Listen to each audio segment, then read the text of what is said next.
গোৱালপাৰা লক্ষীপুৰত অব্যাহত আছে হাতী মানুহৰ ভয়ংকৰ সংঘাত। বন্যহস্তীৰ আক্ৰমণত পুনৰ প্ৰাণ গ'ল এগৰাকী ব্যক্তিৰ। চৰকাৰী হিচাপ মতে বনকৰ্মীসহ আজিলৈকে 17গৰাকী লোকৰ প্ৰাণ গ'ল বন্যহস্তীৰ আক্ৰমণত। নিহত ব্যক্তিজনৰ নাম বৈদ্যনাথ কোচ। বৈদ্যনাথৰ ঘৰ হাজদবাত। লক্ষীপুৰৰ গৌৰনগৰ হাজদবাত অভাৱনীয় পৰিস্থিতি।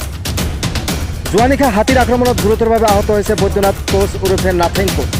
অতিকৈ সংকটজনক অৱস্থাত গুৱাহাটী চিকিৎসা মহাবিদ্যালয় প্ৰেৰণ কৰে যদিও লোকজনৰ মৃত্যু হয় আজি দিনৰ ভাগত। আনফালে বন্যহস্তীৰ ত্ৰাসমান হাজাৰ হাজাৰ জনতা।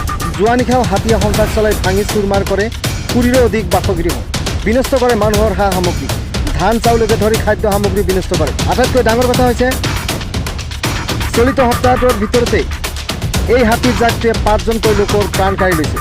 নিজৰ একমাত্ৰ বাসগৃহ হেৰুৱাই মুকলি আকাশৰ তলত পৰিয়াল। আনফালে উৰে নিশা টহল দি হাতীৰ জাকটোক ৰোধৰ ক্ষেত্ৰত ব্যৰ্থ হৈছে বনকৰ্মী। ফলত অনিদ্ৰা আৰু আতংকৰ মাজত দিন পাৰ কৰিবলগীয়া হৈছে গৌৰনগৰ হাজদবা অঞ্চলৰ ৰাইজ।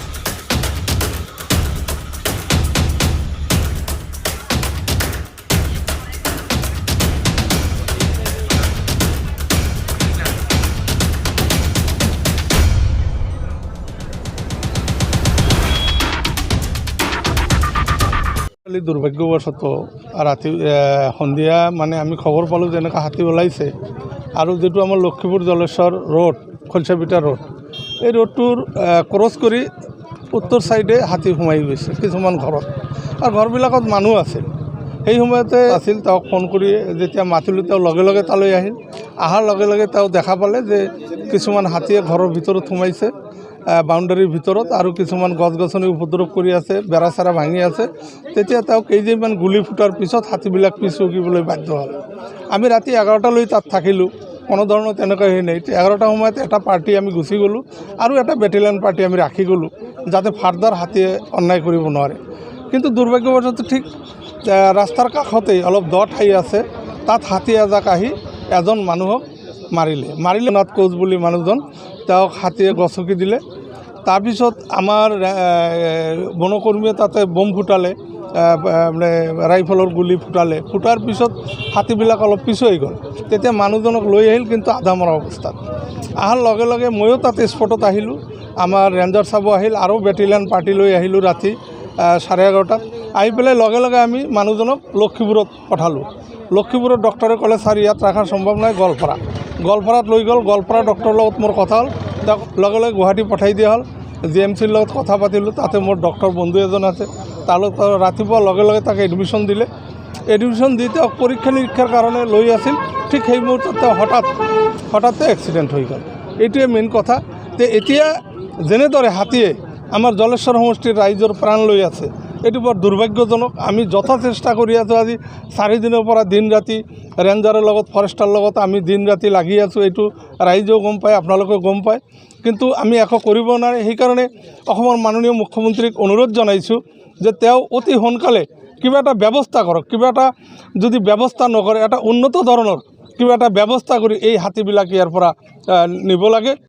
চৰকাৰ বাহাদুৰ, আপোনালোকে কিমানজন মানুহৰ আৰু প্ৰাণ ল'ব? ইতিমধ্যে লক্ষীপুৰ বন সংমণ্ডলৰ অধীনত প্ৰায় 16জনৰ অধিক মানুহৰ চৰকাৰী বেচৰকাৰী হিচাপত মৃত্যুবৰণ কৰিব লগা হৈছে। যোৱা কেইদিনমান আগত এজন ফুলকুমলীয়া 16 বছৰীয়া জনক কোচ মৃত্যুবৰণ কৰাৰ পিছত 3গৰাকী মানুহ, তাৰ 2 দিনৰ পিছত 3গৰাকী, আৰু 2 দিনৰ পিছত আজি আকৌ এজন মানুহ বৈদ্যনাথ কোচ নামৰ এজন ব্যক্তি ইতিমধ্যে গুৱাহাটীত মৃত্যুবৰণ কৰিব লগা হৈছে। গতিকে আপোনালোকৰ এই অঞ্চলৰ ৰাইজৰ কাৰণে আপোনালোকে দায়িত্ব নাই নেকি? আমি অসমৰ, ভাৰতৰ আমি নাগৰিক হয় না নহয়? আপোনালোকে সেই দায়িত্বটো ল'ব নে নাই? আপোনালোকে যদি কাম কৰিব নোৱাৰে, আপোনালোকে আপোনাৰ যিটো বিভাগ, আমি শুক্লবাদ্য ডাঙৰীয়াক কৈছোঁ, আপোনাৰ দায়িত্ব, বন বিভাগৰ দায়িত্ব, আপুনি দায়িত্ব ল'ব নালাগে। আপুনি ব্যৰ্থ হৈছে। এই অঞ্চলৰ দুৰ্দশা আপুনি চাব অহা নাই এতিয়ালৈকে। এই অঞ্চলৰ ইমান মানুহৰ ঘৰ বাৰী ভাঙিছে, ইতিমধ্যে 150ৰো অধিক মানুহৰ ঘৰ বাৰী ভাঙিছে। মানুহে খাবলৈ ভালকৈ নাপায়, এই অঞ্চলৰ মানুহ শুবলৈ ভালকৈ নাপায়। ৰাতিপুৱা এনে মানুহে খেতি কৰা মানুহ কাম কৰি খোৱা মানুহ, আজি কাম কৰিবলৈ সময় নাপায়। ৰাতি টোপনি নাপায়, নিদ্ৰাহৰণ হৈ। গতিকে আপোনালোকে যদি কাম কৰিব নোৱাৰে, অসম চৰকাৰৰ বন বিভাগ আৰু মুখ্যমন্ত্ৰীক আমি আহ্বান কৰিছোঁ, আপোনাৰ যিটো বিভাগত থকা মন্ত্ৰী তেওঁৰ পদত্যাগ আমি দাবী উত্থাপন কৰিছোঁ। আৰু লগতে